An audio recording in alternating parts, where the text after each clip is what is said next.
Yo, yo, yo, yo, what's up, all you burners, stoners, and potheads? This is Weedman 420 with the Weedman 420 Chronicles. How are all you vipers doing out there? Mrs. Weedman? Mr. Weedman? How the hell are you? Doing well. How are you? I'm doing great. Good. Ready to smoke some weed. How about you? I am. Hey, everybody out there in the world, hopefully you're smoking some big fat doinks while you're listening to the show. And we are about to get normal. We are smoking Mrs. Weedman's home grow, outdoor grow, some Ursula BX that was bred by Big Earl, but also with some lineage from our friend Hummingbird Hills. So we're super stoked. I've got a big fat doink over there that Mrs. Weedman is about to light up. I'm excited about this because your Ursula Berry BX has been curing now for about 4 weeks. And the last 2 weeks, it's been curing in the Grove bags that we got. So I'm super stoked to see how this smokes because I haven't tried it yet since we put it in the Grove bags. It had a really nice smell when we opened the Grove bag up yesterday. So you got to let me know what you think about that, Mrs. Weedman. I'm gonna. And we have some things we're going to be doing this week we're super stoked about. Hopefully we see some people there. Thursday, we were invited to the Old Pal launch party, which I don't know where it's at. I don't have my ticket on me, but I'm super stoked because I really like Old Pal. They're a California brand that is now here in Illinois. I think they're in Michigan too. I don't know what other states they're in, but I really like Rusty. He's a good guy. I've met him a couple times. He's a really good dude. I love that he's so passionate about his brand and about cannabis, and I really like the style of Old Pal. And then also to Kat, his marketing person, really nice. So I'm super stoked to go to their launch party. It's going to be fun. Yeah. I'm assuming. Yeah. I mean, a cannabis event? Why not? Why They're not? always fun. Especially when Mr and Mrs Weedman come in. That's right. With lots of joints. How's that smoking? Pretty nice. Yeah? Yeah. How's it taste? Pretty nice. Because we haven't smoked it in a few weeks, so we gave it a rest. We wanted to see. We smoked pretty good. it. Yeah?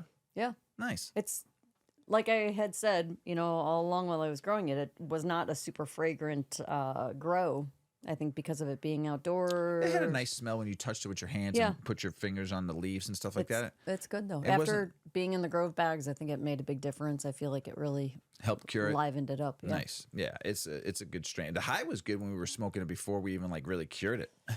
Yeah, so not bad. Kind of was like knockout punch for me when we were smoking it right when we pulled it. We'll see how this goes. And we have something fun we're doing, and we're sponsoring it, right? We are.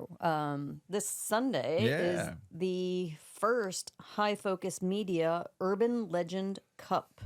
So it is a home growers cup. So if you are in the Chicagoland area, Northwest Indiana, anywhere, if you're within a few hours of this south side of Chicago, come out and see us. You can check my 8 Decades Instagram account for a link to get tickets. And essentially, it's there will be some influencer level judges there, and they are going to be judging people's home grow for the urban legend. So I think it's going to be fun. There's going to be consumption, there will be vendors, there will be food, and there will be weed. Reading on this too, your opportunities to press and test your flower. Seeds and supplies from some of the best people in Chicagoland. This is at the Blue Island Brewery, which we had our party at. Blue Island Beer Company. Yeah, Blue Island Beer Company. Down in Blue Island. And our friend Alan, who's a great guy, let us have our party there, our launch party for 8 Decades there, which was a really good time. And this should be just as fun. So we're super stoked. We're going to be in tent with the judges, too.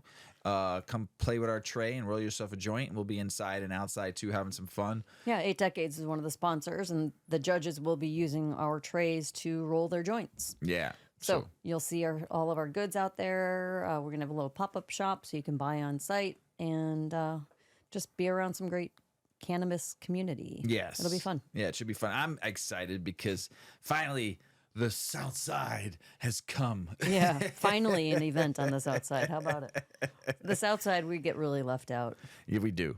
People are afraid of us. They don't go like south of Roosevelt. Yeah, Roosevelt is like, whoa, maybe for a Sox game. Maybe. We'll see. Yeah, we do get shit on. We do. So it's fun that we've got an event on our end of the town. Yes. So thanks, Hi-Fi Media, for doing this. We're super stoked to see something in the South Side. You're smoking a lot of that, huh? I keep forgetting that, there's a, that's weed. We're recording. It's not like we're just sitting around just smoking. We'll smoke a whole joint. You guys might lose me here, but I'll try to keep on point. It tastes really good though. It's nice. I do have to admit, yeah. It's pretty good. Came out really nice. You good, Mr. Weedman? I'm good for right now. Tastes good though. What else is going on? What else is the world is crazy right now. Yeah. The world. All I can say is this: peace. We need love. We need peace. We need love. We need humanity to come together as one. Boy, oh boy, we do not need. We do not need. I'm only laughing because Mrs. Weedman put out the joint and bent. Sorry. We need just some peace in this world. There is a lot of tension, a lot of strain, a lot of angry people right now. A lot of divide in a world that doesn't need it right now. Too much. The hate. I am not here to choose a side. I'm here for humanity. And I feel for everybody right now. And my heart bleeds for people that are dying, innocent people across the world. Wherever it is, there's wars going, not only just you see in the Middle East or in the Ukraine and Russia, there's other wars that you're not being told about or seen or following because other stuff takes precedence. There's people dying, innocent people, babies, children, young adults, parents, family members that you might know or have heard, somebody you might have seen on social media crying for help. It is a sad time in this world again. And as I say a lot, peace be with you all. Please hold one another, love one another, and just be kind. We do not need more killing. It's just, I mean, I wake up every morning sad. Not because I have to go to work sad. Sad because it's just watching the pain of people and humanity. And I know there's a lot of other people out there that probably feel the same. So as I go to bed tonight, I will pray for one and all, whether you pray or not, or who you pray to. Just pray for some love. Pray for some peace. Pray for just humanity right now. Because we don't know what we don't know. And where this world's going to go tomorrow. So I love you all out there, all around the world. All of our peeps. Whether you smoke weed or don't smoke weed, and you listen to the show because you just want to be a part of something, we love you. Peace be with you all. Miss Weedman? Yeah. That ain't the end of the show. I know it's not. You ready to get the show on the road? Let's do it. Let's do it. The big difference between Haze and Kush strains. And I've had breeders on the Grow Hour, and we've talked about different strains, and Mrs. Weedman and I have talked about a ton of strains. But these are two big names in the strain world, the breeding world, the smoking world, the enjoyment of the whole, these two. So just because these two great strain names rise to the top doesn't mean they're all the same kind of great. While both are known for their potency and exquisite flavor, and two types vary greatly in their scent, appearance, and how it feels to be under its influence, one main way to differentiate between the two is that Haze takes on more sativa-dominant traits, whereas Kush follows a more indica-dominant subgroup. Sativa-dominant strains are known for their lighter yellowish-green appearance, lighter scent, and their brilliant head high, where indica-dominant strains typically take a darker, more colorful hue, deeper, rich aromas with a slow sheer body high. The words Haze and Kush can be misused in an attempt to make lesser quality flower more appealing. So know your source and appreciate each bud on its own merits. Origin story. Both strains bring with them the history of a rich tradition of cannabis cultivation and they carry the wisdom of many green thumbs forward in hybrid after hybrid that boast their name. Haze rose to prominence in Northern California around the same time. Haze's long flowering time slowed its initial takeoff, and the strain was almost extinct by the 1980s. Then some haze seeds made its way to the Netherlands, into the hands of a cannabis seed banker named Neville Schoenmakers, who crossbred them into a sativa superstar known and loved today. Kush takes its name from the Hindu Kush mountain range, which stretches through Afghanistan, Pakistan, and India, where the strain emerged as a regional landrace plant, which I'm growing a Lebanese landrace strain right now. In the 1970s, though, it would be introduced to the United States, where it quickly gained popularity with growers and consumers alike. When looking at these strains side by side, you could see the difference in the plant as it grows and in their smokable buds. Indica-dominant Kush has broader leaves and stout by nature. The plant's compact size helps it grow easily indoors and outdoors. Sativa-dominant Haze, on the other hand, grows tall and thin. Some can grow up to 25 feet, I think, everything here, approximately 8 meters, which explains their popularity in outdoor grows. That's crazy. That's tall. Imagine having to get up on that and get that's 25 feet. Haze leaves reflect their sativa nature, skinny and long. The flower buds of Haze and Kush plants also differ sharply. Haze buds are lighter green with lots of hairy, bright orange pistils covering the outside of the flower. Kush varieties are brightly colored with deep green and rich purples. What do I always say, Mrs. Weedman? The nose knows. Mm-hmm. Follow your nose, it always knows. Toucan Sam, Fruit Loops.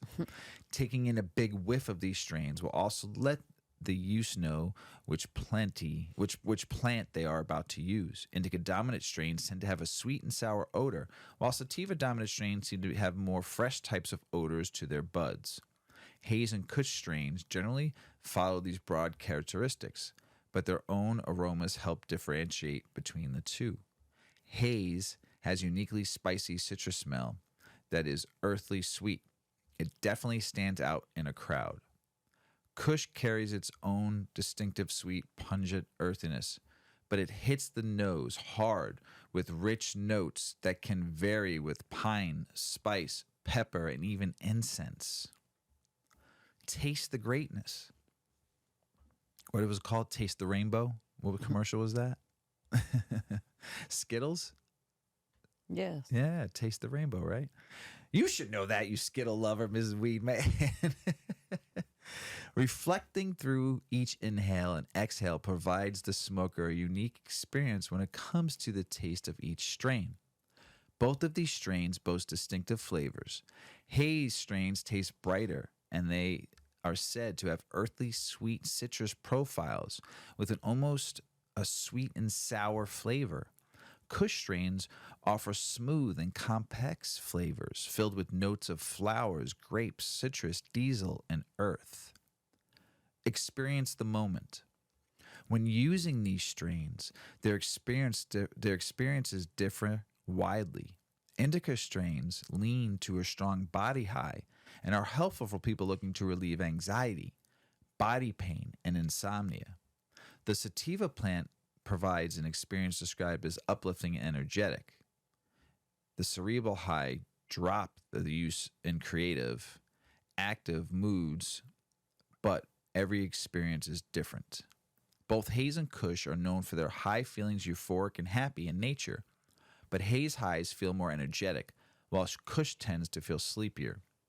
Haze are heavy lifting among sativas. Here, I'm going to say something real quick, because I've talked about the whole sativa indica hybrids. Sativas make you up, indicas make you down, hybrids make you feel all around. Just depends on what they're built with. The plant is the plant. Sativa is a plant. Indica is a plant. They do give you, certain strains give you certain feelings. But if you look at a sativa plant, how high it grows, think about like the tallness of that plant, the energy it takes to build that plant, 25 feet tall. So think of that plant giving you energy because that plant needs a lot of energy to grow. It needs to be in balance with the growth of that size of that plant. It takes a lot of energy to grow 25 feet tall. So think of that. Sativa helps you grow. Kush, now colder weather. It grows short and stumpier due to the colder weather being in the Himalayan mountains. It doesn't take a lot of energy. It's slow and methodical. It doesn't need long periods of time to get to flower because of the growing season. It's short. It's nice. It's like on a cold winter day when you're just laying on the couch watching snow come down. Does that make sense? Mm-hmm. Or am I just really high? You're pretty high. You grew good weed, Mrs. Weedman. Both Haze and Kush are known for their high feelings, euphoric, happy in nature. But Haze highs feel more energetic while Kush tends to feel sleepier. Hazes are heavy hitting among sativas. Their potent cerebral and social head highs are accompanied by a body brightness thanks to its medium level CBD content. Ha. Kushers are typically heavier in indica varieties, providing significant body sedation and pain relief. So there's a lot of strains out there. Look them up. But, I mean, find what's right for you and have fun with it. Explore, experience. Women, at a certain period of their life, your body changes when you get older. Yep. You want to talk about it, Mrs. Weedman? Yeah. I have no right to talk about That's it. That's right. Move over, Mr. Weedman. No right. Step aside. All I need to do is step aside. Just step aside. Just step aside. Women are turning to cannabis to manage menopause symptoms. Does it help? Well, menopause is having a moment. It is. Let me tell you. Gone are the days of suffering in silence. Today's menopausal women can choose from wellness retreats, celebrity-backed supplements, and hot flash pajamas that all promise to ease their hormonal transition. But if recent studies are any indication, the buzziest trend in menopausal wellness is weed. The latest and largest cross-sectional survey to date, which involved more than 5,100 American women between the ages of 45 and 64, found that 42% reported using cannabis.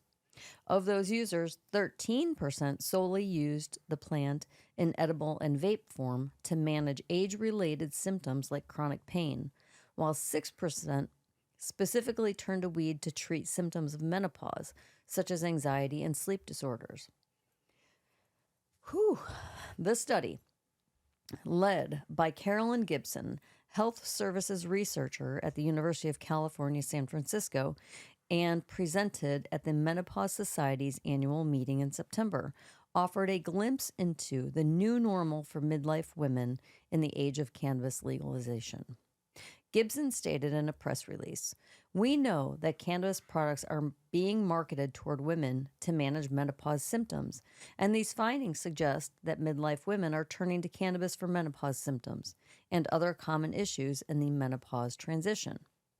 A handful of other surveys in the U.S. and Canada back this up, with participants using medical cannabis to help with everything from hot flashes and lowered libido to mood issues and insomnia. As of October, 38 states have some form of legalized cannabis measures, and women over 50 are one of the fastest growing groups of users. But according to Gibson, we still do not know if use is actually helping those symptoms or if it may be contributing to other challenges. Hormone therapy remains the safest, most effective treatment for menopause symptoms, but it's gotten a bad rap over the years, mostly due to the debunked cancer link that made doctors and patients wary. Another issue is a lack of understanding around menopause in general. On average, women reach menopause, defined as 12 months without a period, between the ages of 46 and 52. But hormonal symptoms such as trouble sleeping and heightened anxiety can kick in up to 10 years earlier, leading women to treat their symptoms rather than the root cause. And while many midlife women surveyed find cannabis products help with sleep and mood issues, There's a lack of scientific research to back the claims. Here's what we do know so far about menopause and cannabis. In the years leading up to menopause, hormones produced by the ovaries begin to fluctuate and eventually decrease. Lower estrogen, in particular, is linked to symptoms like hot flashes, mood changes, lower libido, joint aches, and a host of debilitating issues.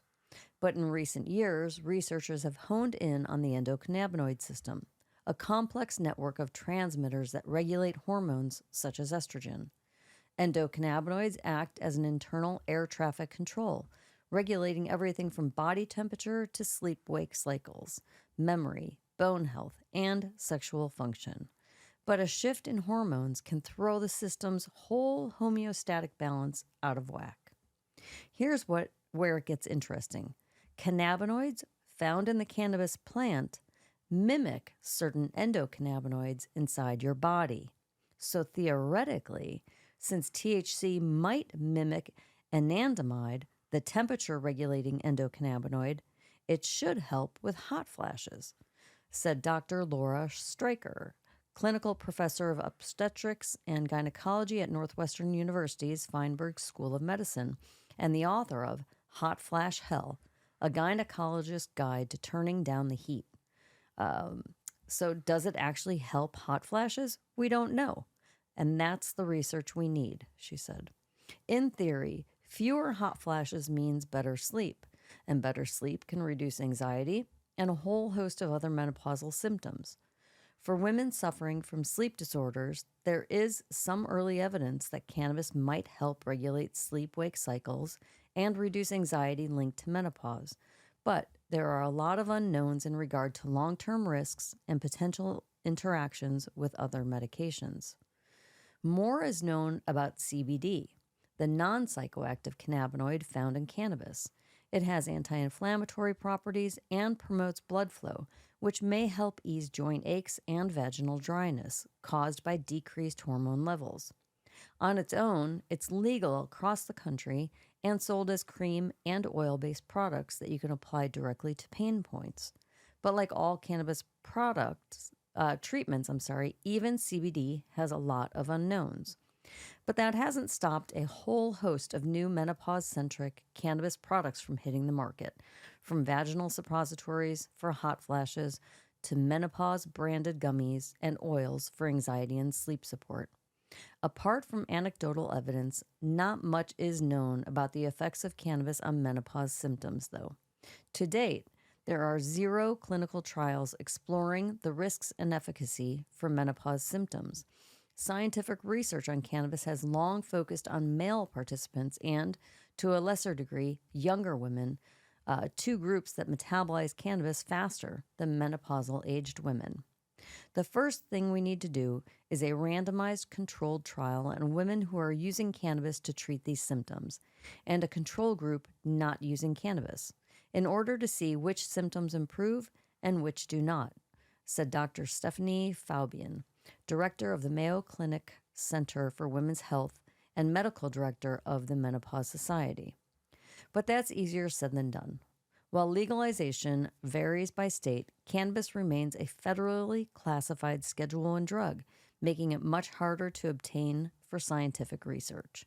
It's also unlikely to receive funding for vigorous clinical trials that pharmaceutical companies back in order to get FDA approval. What's the incentive to fund a study if the product is already out there, notes Stryker.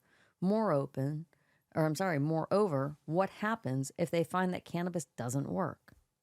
For now, it's up to women to be savvy consumers, but in the ever-evolving world of legal cannabis, it's hard to know where to start. A lot of articles suggest talking to your doctor about treating your symptoms with cannabis, but what doctor and for which symptom? Even if you have a provider you trust, there's still a knowledge gap between clinicians and new types of cannabis treatments. Asking your local bud tender isn't easy either, as Stryker has learned. In her own unscientific experiment, she's found that most dispensary clerks don't know the first thing about menopausal symptoms or how to treat them. Are you curious about cannabis? Well, of course, Stryker says, start slow, start low. And she tells new users to keep a diary of symptoms, products used, dosage, and personal response to each.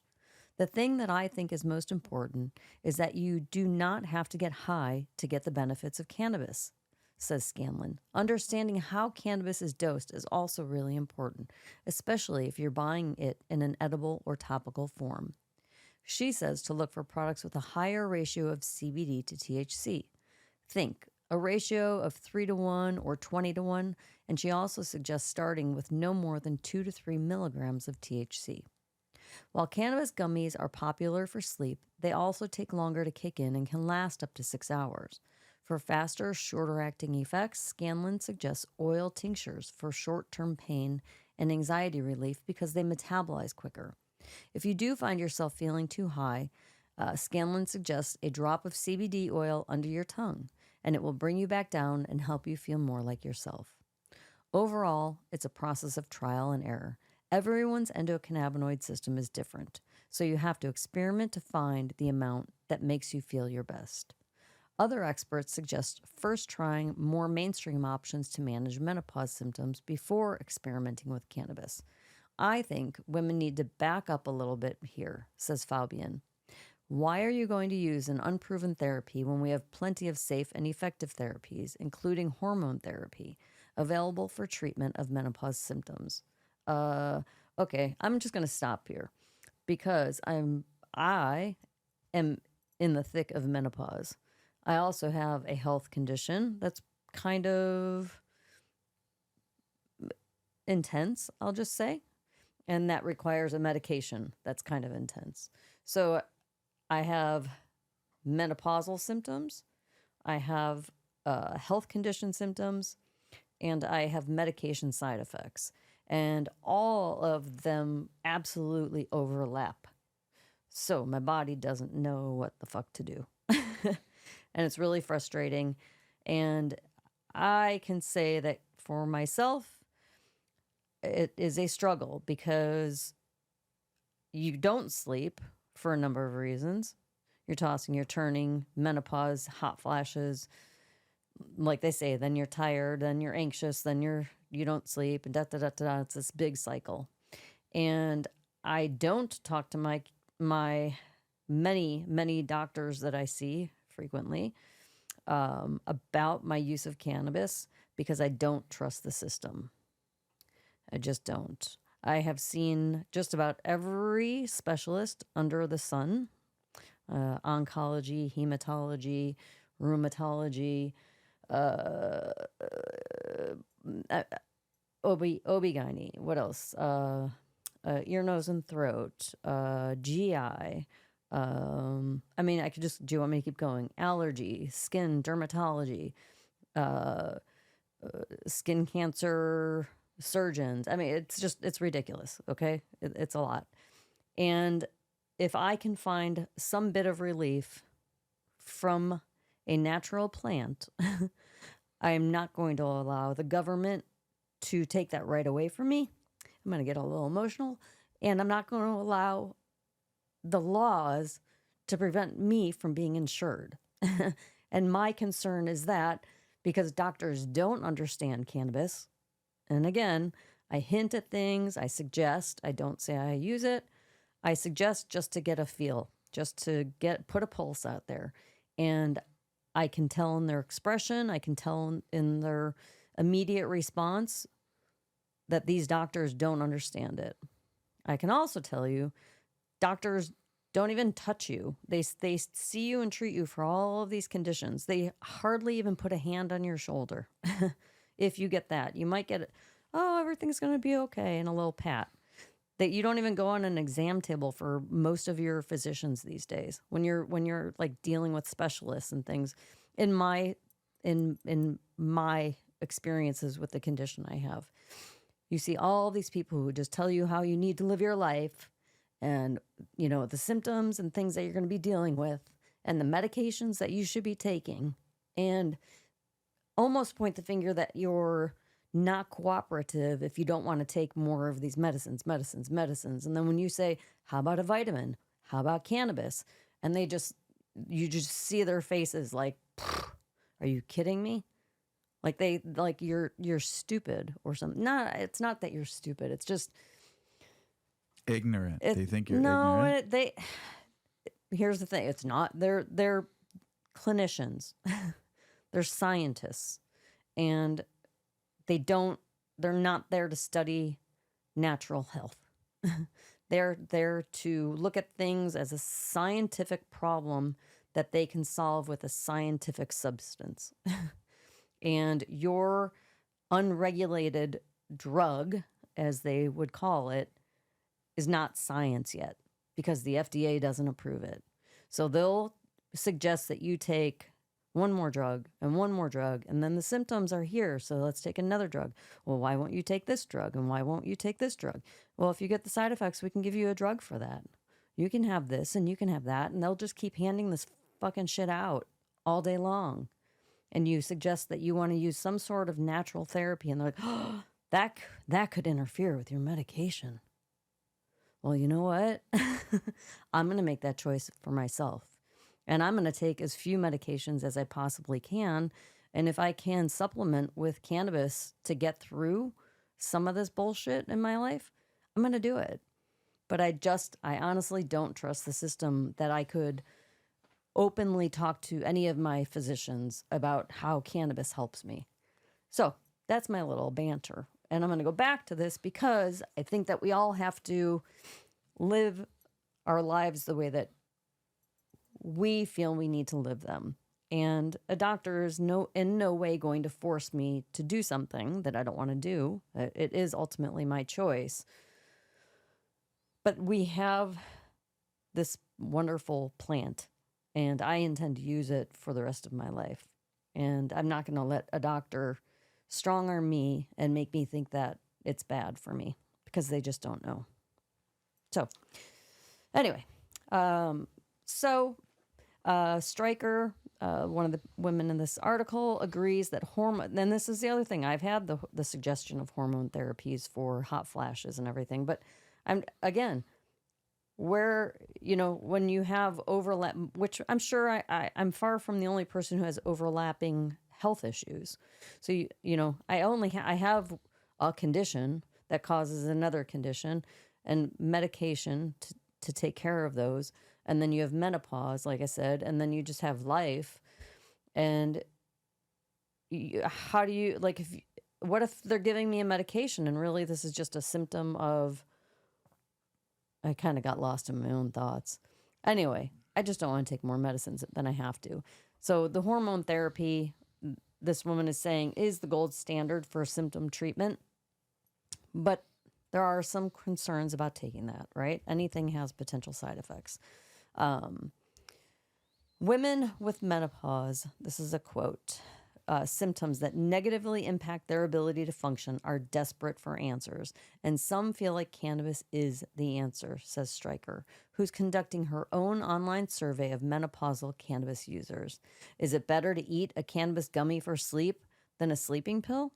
I can't answer that, admits Stryker, but I do know weed should be in the toolbox. Thanks for sharing, Mrs. Weedman. Sure. Sorry, got a little heavy there. It's all right. It's a part of it's life. Mm-hmm. For all you young men out there, or young people, or a young person that listens to this, and your mom or your grandma, or if you're married and your wife is going through menopause right now, just be there and be understanding, even when you don't want to, because it's hard. Be understanding. Just be there. Right?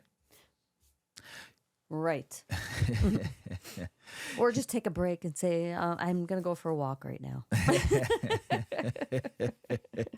Go smoke some or weed. let your female person in your life who is going through menopause go for a walk right now. Or go smoke weed together. It's actually right? fucking great. Yeah. It's honestly like it's not like every day and every moment of menopause is complete misery.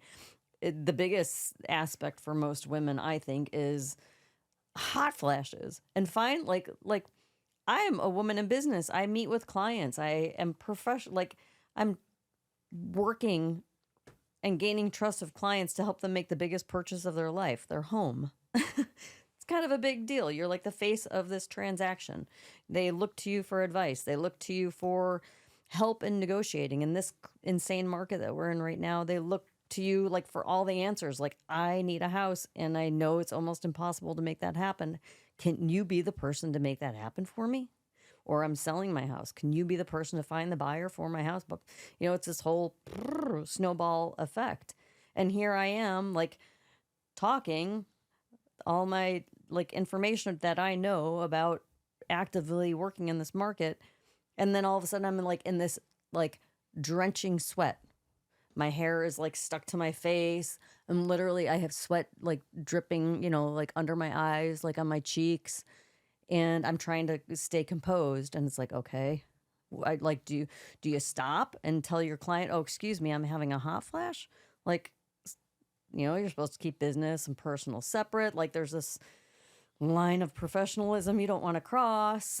And then you don't want to make that person feel uncomfortable, because if it's like a guy or someone younger, they're like, what does that even, I don't even know. What does that even like, mean? what's your point, lady? Like, why are you dripping sweat right now?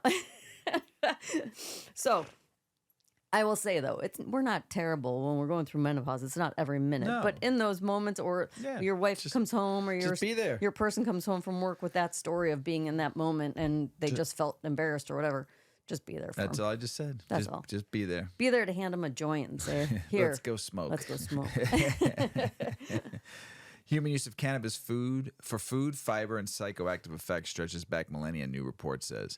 A new paper in the European Journal for Chemistry traces the history of cannabis through thousands of years of contact with mankind, noting the plant's legacy as a source of fiber, nutrition, medicine, spirituality, and pleasure. At the same time, it notes that cannabis is perhaps one of the greatest controversies in contemporary humanity and the key driver of the modern war on drugs. The paper from Ancient Asian Relics on Contemporaneity? I'm stoned. A review of historical and chemical aspects of cannabis was written by Gabriel Vitor de Lima Marque and Renata Barbeso de Oliveira of the Pharmacy Department at the Federal University of Minas Gerais in Brazil. The cannabis plant appears to have first been used for its fiber as material for ropes and other manufactured goods, the author wrote. The use of hemp fiber dates back to approximately 10,000 years ago in ancient Mesopotamia and roughly 6,000 to 5,000 years ago in China and Kakistan, respectively. Ancient people considered cannabis one of the 5 main grains, along with rice, soy, barley, and millet. The paper continues, and once stalks were processed into hemp fibers, they became durable materials for ropes, sails, boat rigging, and clothing, paper, animal husbandry, and more. What's husbandry? Is that clothing? Animal husbandry? Like, I believe it's like raising, like a raising. breeder. Oh, gotcha. Used as a stunner to facilitate the capture of fish. I was just trying to keep you on your toes, Mrs. Weedman, see if you were paying attention. Used as a stunner to facilitate the capture of fish, it says cannabis is possibly the first plant to be cultivated for non-food purposes. Consuming cannabis for psychological effects, meanwhile, dates back to about 3,000 years ago, the study says. The first people of China used as both therapeutic and narcotic tool were from the Indian region Sisera 1,000 years BCE, mainly because of its religious connotations. The two purposes were often linked. Cannabis psychoactive effects were also recorded in the world's oldest pharmacopoeia, the Pen Cao Qing, the roots which date back to 2700 BC. It's so weird that China has so much history with cannabis and hemp, and they just don't allow any of it. It's crazy. In the Indian region, the paper continues preparations were used at events ranging from more casual occasions such as weddings and family gatherings, festivals and celebrating the coming of the season such as Hala festival, to ceremonies of important religious nature such as Durga Puja. It is understood that marijuana is a significant respected for these people in the communion wine or sacred host for Christians, authors wrote. For it was other facts, medicine used cannabis practically as a panacea, an analgesic, antispasmodic, anticonvulsant, anti-inflammatory, aphrodisiac, and anaphrodisiac. Appetite stimulant, treatment of female tract diseases. They were even using it back then. Inductor of childbirth. Interesting. I know a few women that have used cannabis during childbirth. So they used it back then, among several other applications. The paper finding challenge and fundamental assertions by leading prohibitionists such as Kevin Sabet of Smart Approaches of Marijuana, Sam, they outlawing cannabis while permitting alcohol is justified because alcohol has a longer history of use. No. Wrong. The key difference between alcohol and drug prohibition, Sabet wrote in 2011, lies in the substance itself. Alcohol, unlike illegal drugs, has a long history of widespread accepted use in society, dating back to before biblical times. Illegal drugs cannot claim such persuasive use by a large part of the planet's population over such a long period of time. No, you're wrong. As the new paper explains, Semitic people also knew about the psychoactive property of cannabis centuries before the Christian era, using the plant formulation ranging from ointments to external injuries to oral preparations for various ailments and sickness of the spirit. It was common in Mesopotamia and Persian regions to use cannabis-based incense in certain social rituals, such as funerals, which is mentioned in aromatic version of the Old Testament of the biblical for aromatic and narcotic purposes. Humans are, of course, still unraveling the mysteries of cannabis plant. A recent explosion in CBD demonstrates. A recent study also shed light on the experience of cannabis when it found the consuming multiple cannabinoids produced a stronger, longer-lasting high than taking pure THC. And while evolution and selective breeding have traditionally been responsible for changes in the cannabis plant over time, increasingly humans are charting its course. The USDA recently said that genetically engineered hemp plant may start being grown here in the United States. Ew. So a little more history added. The science is clear. What is more safer than tobacco? Weed. Nearly twice as many Americans believe that smoking cigarettes is more hazardous to your health than smoking marijuana. They're right.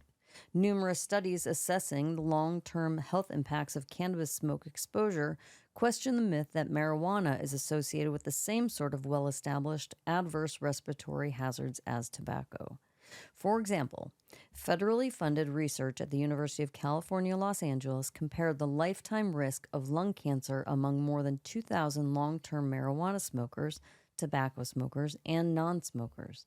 Investigators determined that those who regularly smoked cigarettes possessed a 20-time higher lung cancer risk than non-smokers, and those who only smoked marijuana had no elevated risk. We hypothesized that there would be a positive association between marijuana use and lung cancer, the study's lead author explained. What we found instead was no association at all, and even a suggestion of some protective effect. Did you hear that? That's great. More recently, a team of health experts writing in the journal Chronic Obstructive Pulmonary Diseases reported that neither former nor current cannabis smoking of any cumulative lifetime amount was associated with COPD progression or development. Did you hear that? That's great. I did. Other studies indicate that cannabis smoke and tobacco smoke aren't equally carcinogenic, and that subjects who exclusively smoke cannabis have less exposure to harmful toxicants and carcinogens than tobacco smokers. Some researchers have also theorized that cannabinoids' anti-cancer activities may offset some of the harms otherwise associated with inhaling smoke. According to the findings of a recent paper published in the American Journal of Respiratory and Critical Care Medicine, it is increasingly clear that cannabis has different effects on lung function compared to tobacco, and the effects of widespread cannabis use will not necessarily mirror the harms caused by tobacco smoking. A separate review paper published recently by researchers affiliated with the University of Arkansas is even more blunt. The data on marijuana sharply contrasts the consistent demonstration of injury from tobacco. The greatest legalized killer in the world today, they concluded. Any possible toxicity of marijuana pales in comparison. This is not to say that cannabis smoke exposure is altogether innocuous. Cannabis smoke does share some of the same toxins and particulates that are found in tobacco smoke, and some studies have linked marijuana smoking to a temporary increase in saliva production and wheezing, as well as an increased risk of bronchitis. That said, exposure to combustive toxins can be significantly reduced by using a vaporizer. In laboratory studies, herbal cannabis vaporizers have been determined to be an effective and apparently safe vehicle for THC delivery that does not result in exposure to combustion gases. Cannabis compounds can also be infused in a multitude of products that don't require smoking, including food products and drinks. The findings of these studies are clear and consistent. The risks associated with cannabis smoke and tobacco smoke are far from equal. Boom. I like it. Yeah. Yay, cannabis. Yay. If Ohio voters pass cannabis legalization measure, the Senate president says he'll push for reviewing it and repealing things. It's just like what happened in South Dakota, what happened in North Dakota, what's happening in a few states. Your vote does not matter. Florida, it's going to happen in Florida. They're trying to push it out to not even get on the ballot. Because they know it's probably going to pass this time, missed by 2%. Your vote in Ohio doesn't matter. All you listeners out there that are going to vote for this, you better make sure that this doesn't get repealed. The laws are in your favor, not in the government's favor, where home grow is allowed, and you can do caregiver programs and not just let everybody, all big corporations come in and pile on and make money. So do not let this just, you have your say. And if they fucking take these laws and change it around on you, that means your votes didn't matter. Humboldt cannabis farmers sue block citizen initiative. A group of cannabis farmers in Humboldt County, California, are suing to block a citizen initiative that they say would completely overhaul cannabis regulations. Terrible. The start where everything came from in the United States, from that Humboldt triangle. Just don't mess it up. There's goodness there. Older Kansans want lawmakers to legalize medical marijuana and expand it to Medicaid. GOP cannabis banking reform sponsors a Senate vote on hold until the House can vote a new House Speaker in, and until a lot of other stuff that's going on in the House. So once again, shit goes awry. Governor Gavin Newsom of California nixes psychedelic decriminalization in cannabis cafes. Mistake. Alabama Medical Cannabis Commission tries to fix stalled license process because there was a MSO that put a lawsuit on, and I heard the judge threw it out. So let's get back to business and get those suppositories to all my Albanians down there. This is fucked up in Jacksonville. Mary Jane Jog 5K canceled after sheriff's office refused to provide road assistance to protect the racers going up and close the streets out and stuff like that. So they cancel it. Isn't that fucked up? Mm-hmm. Just trying to bring awareness to cannabis medicine, and you rid off something good because you're just being what we say here in the south side of Chicago, a jag-off. Colorado dispensaries have sold more than $15 billion worth of marijuana since legalization, and generating $2.5 billion in tax revenue since 2014. That's a lot of monies. Majority of U.S. truckers favored changes in federal cannabis testing regulations. Good. Nearly 2/3 of the U.S. truck drivers and carriers support changing the federal cannabis testing regulations, according to an American Transportation Research Institute report. Here's something crazy. The Teamsters is the trucking union, right? Yeah. They won't fight for their truckers to get the laws changed so they can, when the truckers are off work, they can smoke cannabis. But boy, oh boy, will they unionize cannabis workers in this state real quick. Because there's money to be made. Exactly. Good call, Mrs. Weedman.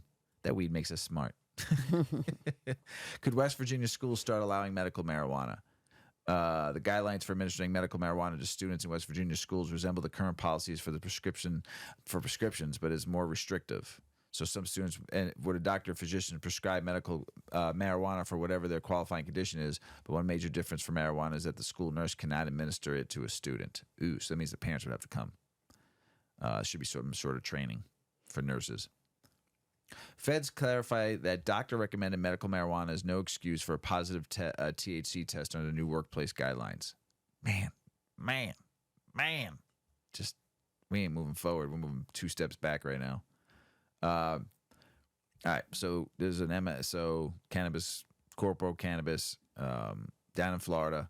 that has donated $500K to Florida's marijuana legalization ballot because they want to get it on the ballot.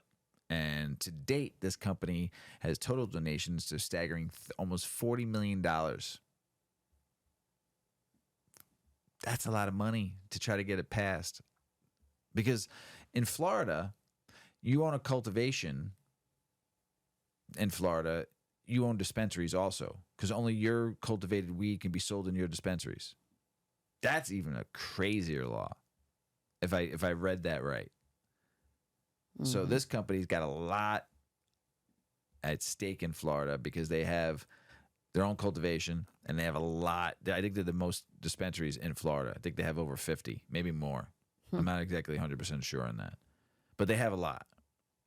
So if it goes recreational, there's over 20 million people that live in Florida all year round, 23, I think now, million. And then if you add on top of that, what's the biggest revenue that goes into Florida, Mrs. Weedman? Tourism. Probably another 50 million people that go through Florida every year for tourism, right? Right. That state's going to be like a $5 billion state.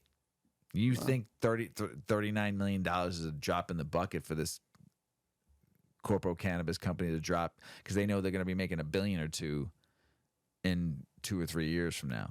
Right. So it's a lot of monies. We have a heartfelt for Last Prisoner Project. Yeah. We donate through our website. When someone buys something through 8 decades and they round up, the money goes to Last Prisoner Project, right? Yes, they can donate at their checkout. Right. Yeah. So Last Prisoner Project is always working to help free incarcerated nonviolent cannabis offenders. If you're not aware of them, they're all over social media. You can find them. They're always out doing great work. So Last Prisoner Project's State of Cannabis Justice Report highlights sobering realities, and movement at the federal level hasn't led to anyone being released from incarceration quite yet. I need some water.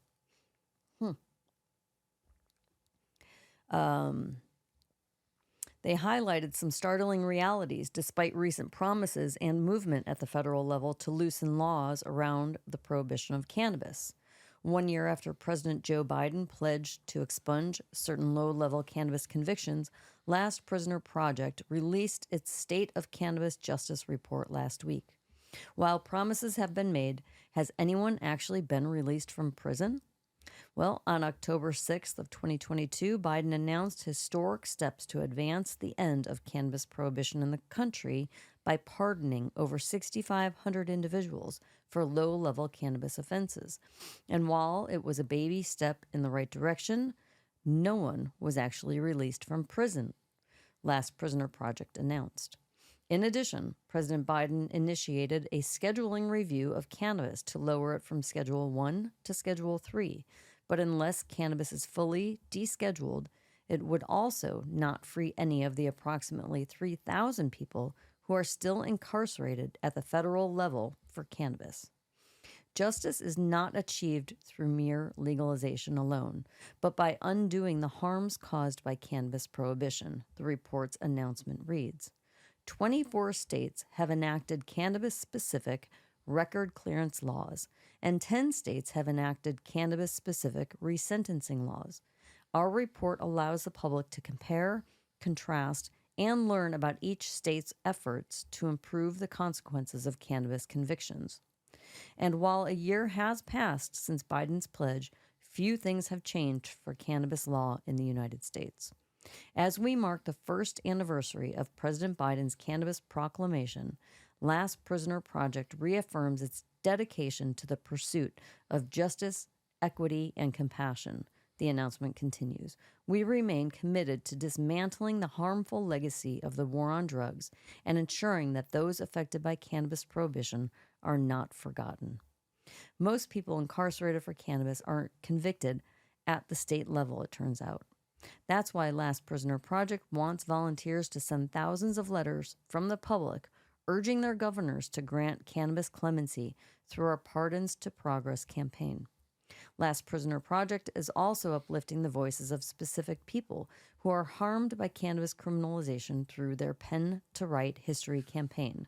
This includes people like Rashid Ashmead, whose father is serving a 22-year sentence for cannabis.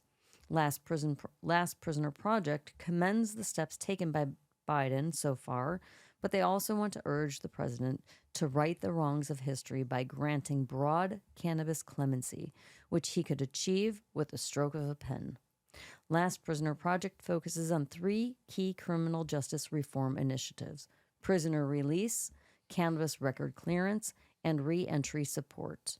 Mutulu Olugbala, also known as M1 Dead Prez, rapper, was appointed to Last Prisoner Project's board of directors and performed in collaboration with Last Prisoner Project last March.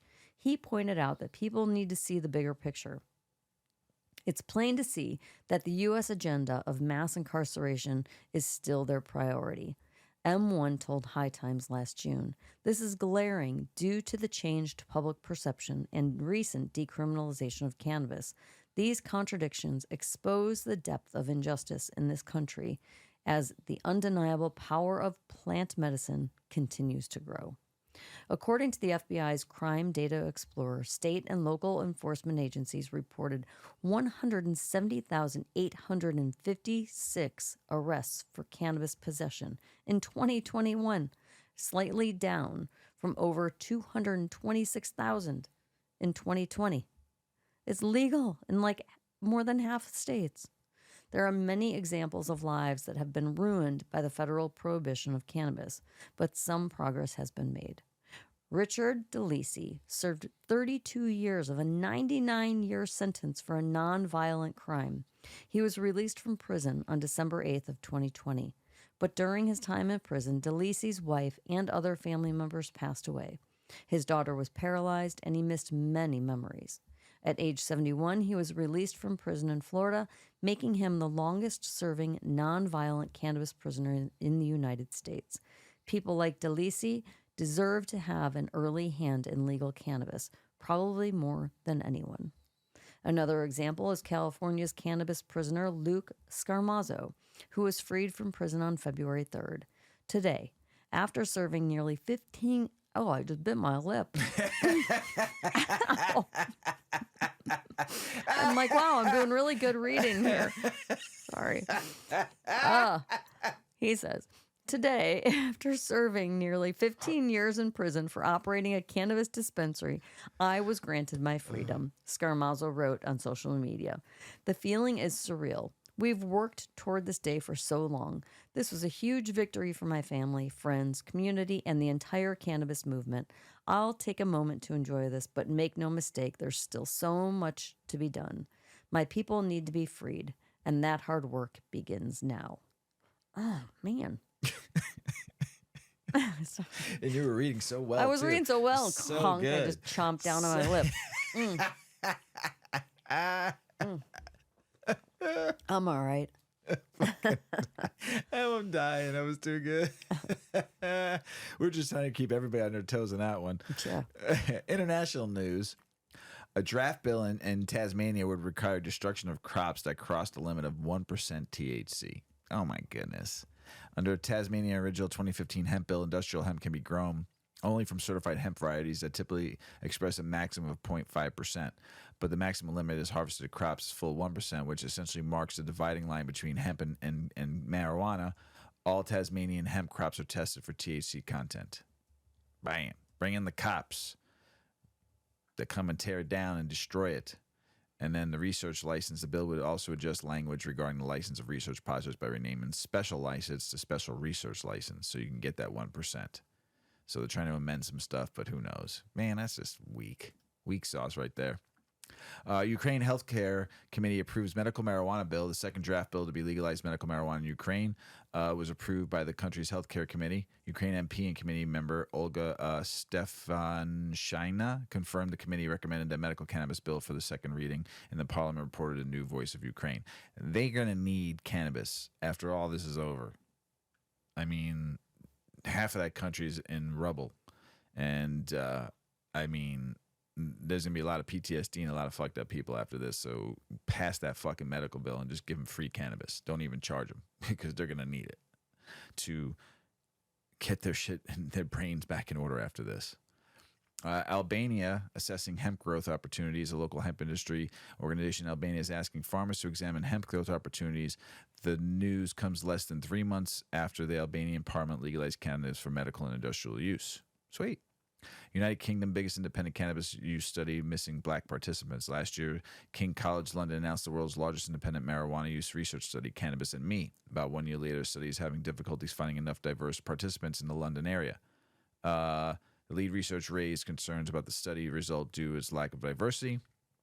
We will end up finding they only represent the white population, and they won't be generalized to black British people who therefore won't be able to benefit from the advances of our study, leads to the MD said. The study began signing up participants in 2022 and now has more than 2,200, but it needs several more thousands in total, writes Cannabis Science and Tech. The study will use a combination of DNA, genetic, and epigenetics testing, psychological and cognitive analysis, and virtual reality to understand the link between users' biological makeup and the effect cannabis has on them, according to the King's College website. I want to be a part of that study. The research requires 100 more black participants, but seems the recruitment efforts have not having satisfying results. So if you haven't signed up, I think they're still taking participants. So check it out. PM in a country that's next to Nepal. I'm going to probably butcher the name, but the Bhutan, country of Bhutan, Bhutan, which is right next to Nepal.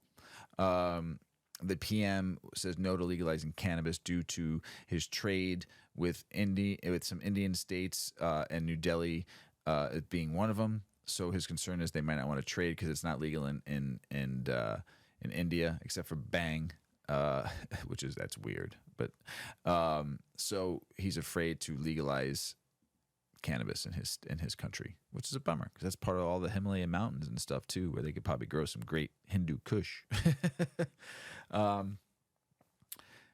We talk a lot about freeing prisoners. Hence the Last Prisoner Project for nonviolent cannabis crimes. This one, pretty fucked up. This man got 55 years for $1,000 worth of cannabis. Yeah. Right? Yep. And now he's shaken up Washington, D.C. for criminal justice reform. For years, proponents of cannabis legalization have argued that criminalizing the plant serves no rational purpose. Weldon Angelos, a prime example of an individual subjected to unjust incarceration for a cannabis offense, agrees. If you're in prison for cannabis, it's an injustice. No one should be in jail for cannabis, Angelos told Maureen Meehan, Benzinga cannabis editor, and those gathered in Chicago last month at the Benzinga Cannabis Capital Conference.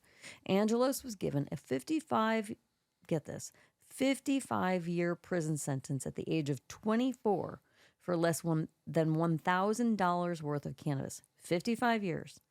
Not even 24 years old. 55 years for less than $1,000 of weed. His case attracted national attention and sparked a broader conversation about the severity of cannabis-related punishments. He was released from prison in 2016 and did not waste time, but rather helped those who were unfairly sentenced for cannabis possession. After founding a nonprofit called the Weldon Project, Angelos worked on changing the law, which led to the passing of the First Step Act in 2018. The measure took away prosecutors' power to send someone like myself away for, the rest of my life for a little bit of weed, Angelos explained. But to help those still in prison, he launched the Mission Green Initiative with the aim of changing cannabis policies at the federal level. Over the years, cannabis giants like Verano Holdings, Terra Ascent Corp., Curaleaf Holdings, to name a few, they stepped up to support Angelos' mission. I'm really happy that the industry is stepping up, the criminal justice reform advocate said. We can have a two-tiered system where some people profit from cannabis while we can't have a two-tiered system where some people profit from cannabis while we're keeping people in prison to serve decades-long sentences. After all, there are roughly 2,700 people incarcerated in the federal system and tens of thousands more on the state level, still waiting for criminal justice reform. In federal prison, you've got, right now, people serving 60 years for a cannabis-only offense, Angelos highlighted, and it's not right. Having experience working with both the Trump and Biden administrations on setting free those unjustly incarcerated for cannabis possession, he identified Congress as the biggest obstacle. The president can only do so much with executive orders. Governors can only do so much, Angelos continues. But it's up to Congress to change things and make it permanent. To that end, he and his team previously urged Congress members to act on the issue. We launched a Republican outreach effort to work with people like U.S. Senators Mike Lee and Rand Paul that are more sensible when it comes to criminal justice issues and especially cannabis policy, he said, calling on their GOP colleagues to step up and be consistent and not hypocrites. Asked about what he recommends to those who want to join the fight for his cause, he said they need to put pressure on their elected officials. It's the only way because only Congress can fix this problem. So, if you want to get involved, those are two great organizations. You've got, I'm looking for the name again. I just drew a blank. Mission Green.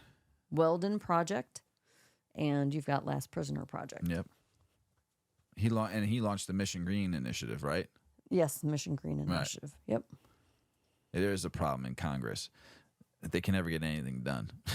They're busy sleeping. They can't even vote on. Sleep. They can't even vote on a fucking somebody to run the House right now. Let alone get. It's just a total disaster. A mess. Total disaster. Total. Need to start over. There might be one or two that can stay in. You got that right. Clean the house as quick as possible. Get that vacuum cleaner and fucking lemon pledge out. There's a lot of wood in the house, right? A lot of old wood. A lot of dead spiders in the corners, just doing nothing. A therapist and Mary Jane. What Christian Leitner said when Gilbert Arenas asked him how he deals with hate. This is NBA players. Christian Leitner was not a very popular player. One of the best college basketball players of his time, not of all time, but of his time. He was the only college student in the 1990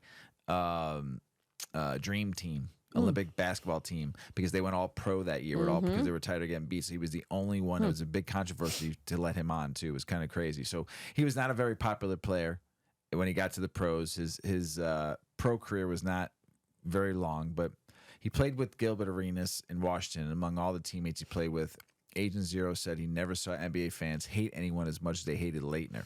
Christian was one of the best college players of his era. In fact, he was the only non-NBA player chosen for the 1992 Dream Team. Sorry, not 90. But from the moment the Duke standout got drafted into the league, he became the villain, and everybody despised.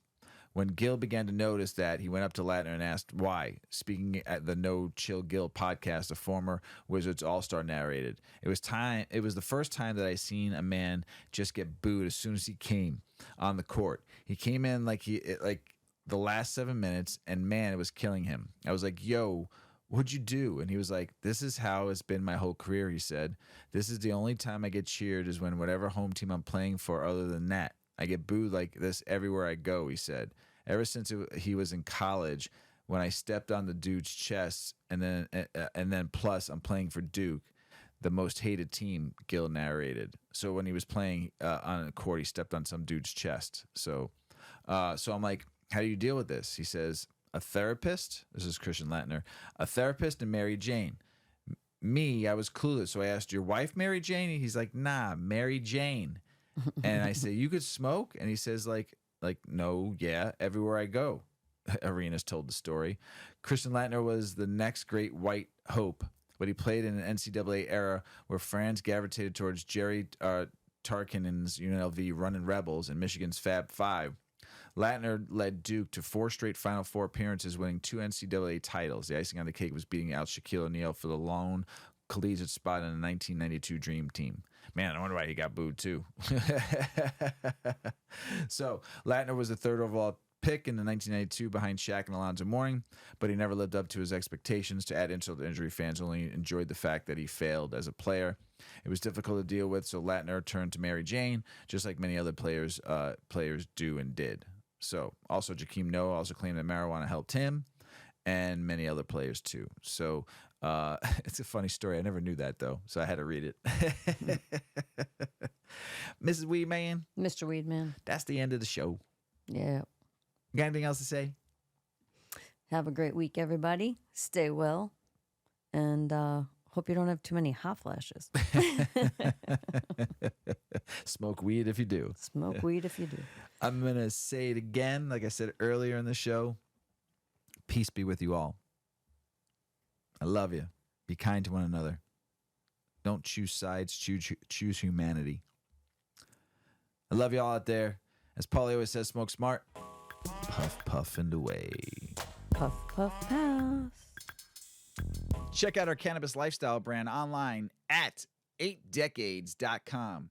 Our custom smokes and accessories are perfect for your coffee table, bedroom nightstand, or kitchen counter. They're designed for you to show them off. The Canna community is also loving our hemp and cotton blend t-shirts, sweatshirts, scarves, and hats, finished off with our 8 Decades logo. We've got some awesome, long-lasting goods that will be your favorite for years to come. 8 Decades, because a 9th decade of cannabis prohibition isn't acceptable. Acceptable. Acceptable. Acceptable. Acceptable. Acceptable.